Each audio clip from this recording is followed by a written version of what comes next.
Nothing said on the breakdown is a recommendation to buy or sell securities or tokens. This podcast is for informational purposes only, and any views expressed by anyone on the show are opinions, not financial advice. Hosts and guests may hold positions in the company's funds or projects discussed.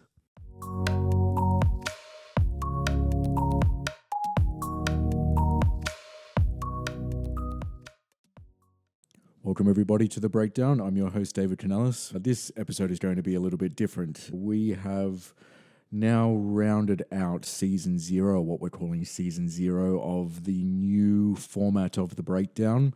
And we're taking a few weeks break in between seasons while we prepare content to roll out for season 1. And I hope that you're enjoying the content so far. But I wanted to take this opportunity to really introduce myself to you, because I imagine if you have been a listener of The Breakdown for a while now, you would have grown accustomed to hearing NLW and understanding how he thinks about crypto and macro and Bitcoin and the world. So I really wanted to give an opportunity to understand who I am and why I am even hosting The Breakdown in the first place at all of a sudden. So this is going to be an audio-only episode, but we are going to continue with the video episodes throughout the break as well before we roll out the next season, which should be at the start of April, but TBD on that. So who am I? Who is Dave Canellis? So, I think maybe similarly to many of you, I think I bought my first Bitcoin in mid-2017, just before the big ERC20 Ethereum ICO bull run towards the end of that year and the start of 2018. But I stumbled across Bitcoin through the Bitcoin subreddit, basically. And, obviously I was very attracted to Bitcoin for its, cypherpunk energy and its commitment to open source money. But what really hooked me in the beginning was actually trading shitcoins, as unfortunate as that might be. I think my strategy in the beginning was to pull up I would check Twitter for 4 different coins that a lot of people were talking about that day, and then I would pull up 4 different Binance charts on one screen and swing trade between those 4 coins all day. And I think this was even before Binance had stop loss orders or anything like that. It was really when they first launched. So that kind of hooked me in the very beginning, and I kind of got absorbed into trading very quickly for pretty much the entirety of that bull run. And one time in particular, I remember, I'm Australian, so I would trade on these smaller Australian exchanges, and I think at one point when Litecoin was first rallying from $10 to $80 or something like that, I noticed that an order book was incredibly thin on the sell side. So, I would put in joke bids for, buying a bunch of Litecoin for a cent. And I remember, I think this was in my first few months of trading, that there was a flash crash on that order book, and that order really did get filled. So all of a sudden I had come into a bunch of Litecoin, and because I was so new to trading and new to crypto and new to these centralized exchanges, I didn't really believe that Litecoin was actually in my wallet. So I would sell it immediately and then withdraw the funds immediately, and then be amazed that I had this money in my account. And I think, it was only a few $1,000s or something like that. And I think I immediately went to buy groceries because I was a poor university student at the time. And this is essentially what my first few years of crypto were really like. And eventually what happened from there is that I essentially stumbled into working full-time in the crypto industry since then. So, this was around the time of ICOs and everything like that. So I was spending a lot of time in Telegram chats and everything like that, and eventually connected with someone who had hooked me up with a freelance writing gig to work for, or to write articles for, these smaller crypto publications that would pay by the word. And that was my kind of road into crypto, was through quote unquote journalism. I would say that I don't really characterize myself as a journalist per se. I've done a lot of journalism, and that's what I was doing at Blockworks before I jumped in to host The Breakdown. I was on the editorial team. But for the longest time, I was much more attracted to, telling the story of crypto culture and the narrative of crypto's evolution in the context of its encroachment onto traditional finance and and quote unquote traditional finance rails, and how it was directly impacting smaller communities and then reflecting that onto the macro side of things. So once I kind of had my foot in the door with working for these smaller crypto pubs, then I was able to move to actually the Netherlands to write full time for a tech company that's based in the Netherlands called the NextWeb. They had a crypto vertical called Hard Fork around 2018, 2019. From there, I was able to explore a lot of the world and understand what the crypto industry actually is, because I think that there is crypto of what it is on a philosophical and also a technical level. And then there is, or like what we would all want crypto to be. And then there is the crypto industry that is really its own beast and its own living ecosystem. And so since moving to the Netherlands, I was able to really travel around Europe and the US and other parts of the world to understand how these mechanisms work under the whole umbrella of crypto. So that would give me a wide range of exposure to all sorts of different things. Like I would be in Brussels at the European Commission, where a blockchain association had signed a memorandum of understanding or something like that with the UN or the European Commission, and I would be on stage for that, having snuck up on stage behind all the actual people who were building. And so I would see how the government regulators would interact with this very suit and tie side of the crypto space. And then I would go to Spain, to Barcelona, where Siren Labs was launching their Finny phone with, Lionel Messi would be there, and I would see how these things would be hyped up. And that would really contrast to what Bitcoin was and what crypto is. And so I gained a lot of understanding about all the different facets of what makes not just crypto, but a tech industry and a tech ecosystem and a conference circuit and all that kind of stuff.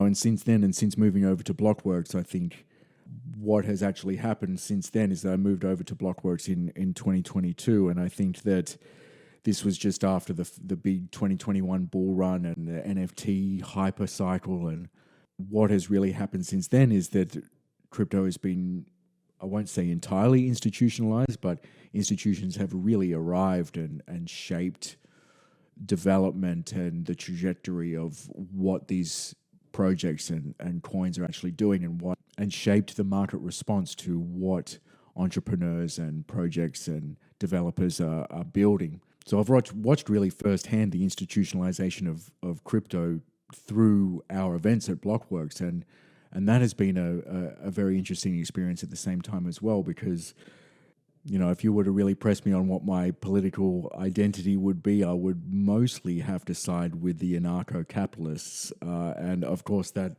at times that doesn't really fit in with the corpo reality of what crypto has become. But I think the reality is a lot more nuanced than that, especially when you see how these technologies have really reshaped how Wall Street thinks about their role in the financial landscape, especially between generations, because it is really a case of the old world meeting the new world that I'm sure you are all aware. So, what is crypto and Bitcoin to me now in the context of all of that stuff, and it's a very difficult thing to say, and I would expect that many of you are also wondering what crypto and Bitcoin means to you these days, because what crypto is right now is obviously very different to what it was in 2015, 2017, 2021, and now to 2026. And I suppose I might start with Bitcoin itself, because I still hold on to the idea that Bitcoin is the most purest expression of what crypto is meant to be. And I also don't want to be totally prescriptive and about the utility of different networks and all of that sort of stuff. So I don't really consider myself to be a maxi, but I do identify most with what Bitcoin represents. And the best crypto projects outside of Bitcoin are those which reflect those properties of Bitcoin as well. So, And I've always thought that Ethereum was cooler when it was a proof of work network rather than a proof of stake network. And this doesn't really have anything to do with decentralization or anything like that. I just really enjoy the raw physicality of proof of work mining. And I really feel like Ethereum lost something when it switched during the merge. So that might give you an idea of my emotional response to how these coins have evolved and how the market has evolved in general. What excites me the most about crypto, and it wouldn't necessarily be stable coins or payments, or I do really identify with DeFi and the power to offer savings technology to a wider subset of people that aren't being serviced by the traditional finance system through banking and all of that stuff. And I think crypto is going through a massive transitionary period in terms of where the velocity and energy and attention is in building new and exciting technologies. Because for the longest time, we had to suffer through meme coin mania, and then, before that was NFTs, and before that was ICOs. And I think that ultimately prediction markets have replaced a lot of this very energetic speculation about what could be valuable in a future world, and instead trying to figure out what the world is currently right now. And I think that's the primary utility of what prediction markets have done for the crypto space. And obviously those have found massive success. So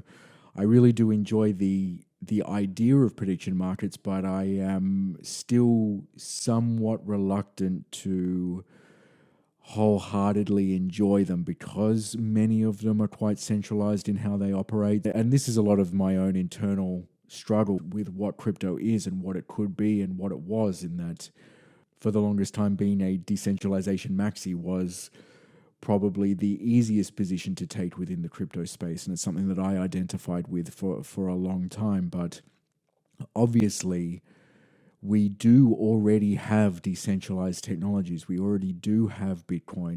And we do have, there are the Moneros of the world, and there are the more decentralized proof of stake networks as well. So if we already have decentralized technologies, then do we really need to have all the other technologies be as equally decentralized as those offerings?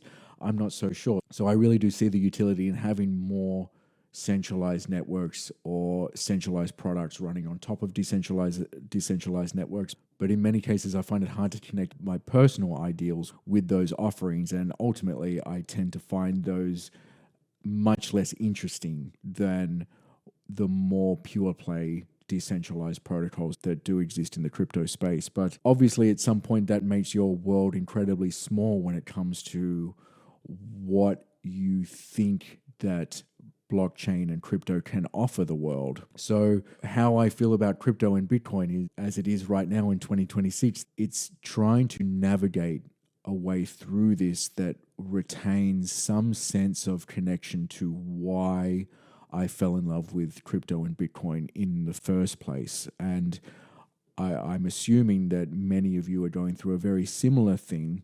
And so I really hope that the breakdown moving forward it can be helpful in understanding how this space is positioning itself in response to the feedback that it is getting from the market. And I also really just don't want to become someone who is bitter and jaded and wishing it was how it was 10, 15 years ago, because I really don't find that useful at all. It's very important to be looking into the future to find where there is potential innovations and potential ways in which the world that we're living in right now can be made better, not only the world that could be in 10 or 15 years. And I suppose that brings us to the relationship between AI and crypto, and how much attention the world has to dedicate to all of these things equally. And I'm sure that I'm not alone in understanding that AI has really sucked a lot of the air out of the room for the entire world almost, and it has given crypto a little bit of cover to just coalesce is how I'm currently thinking about it. Because if crypto really is going through this big transitionary period of understanding what it offers the world and understanding that there are established projects that do have all of the properties that, I don't want to invoke Satoshi, but do have all of the properties that the cypherpunks would hope for. So if we are transitioning from that world into a world where crypto is building additional things that do look somewhat different than what came before, just know that the new wave of the industry does not cancel out the old. I mean, and that's obvious when you look at the valuations of Bitcoin and Ethereum compared to the rest of the market. They are still far and away the most valuable networks in many aspects. But if it is a transitionary period, then it needs some grace to really nail it.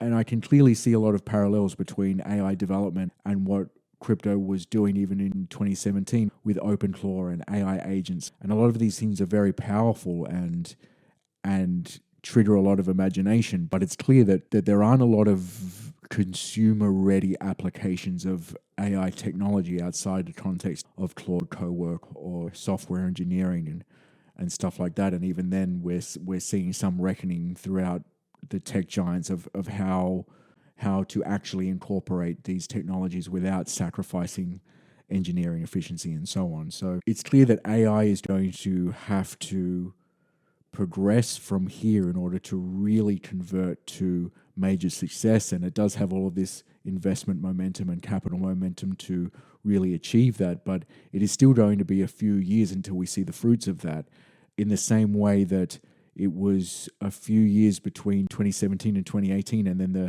the 2021 NFT mainstream moment that the world had that the world realized what crypto is and what it could do and the opportunities that afforded itself because this technology was becoming available. AI is going to go through exactly the same thing, but I'm not sure crypto is really in a place that it can really invigorate that same level of amazement because it's already gone through that arc. So right now I would say crypto is in a retooling phase before crypto 3.0 emerges, where we do see real world applications that are being used in the real world. And so I don't really want to see this as the world has forgotten about crypto or anything like that, because it clearly hasn't.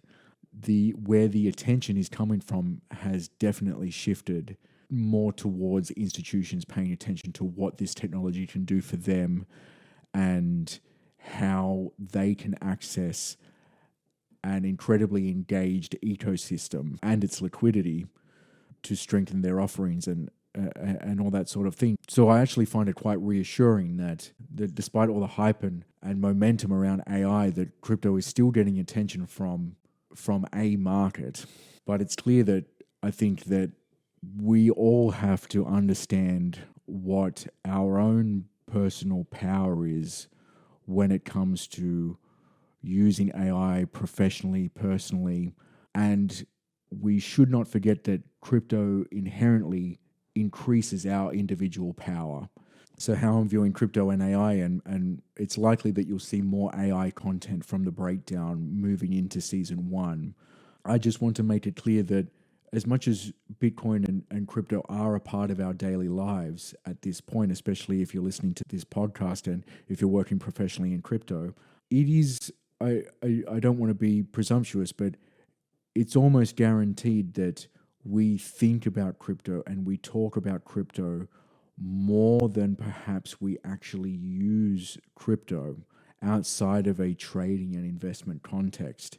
And you know, I've said it before in a previous episode that in itself is a privilege, in that our backs aren't against the wall for most of us, I would hope, which means that we don't really have to use crypto for its most powerful properties, the censorship resistance, the freedom of transfer, the financial anonymity that it can provide when using the right tools.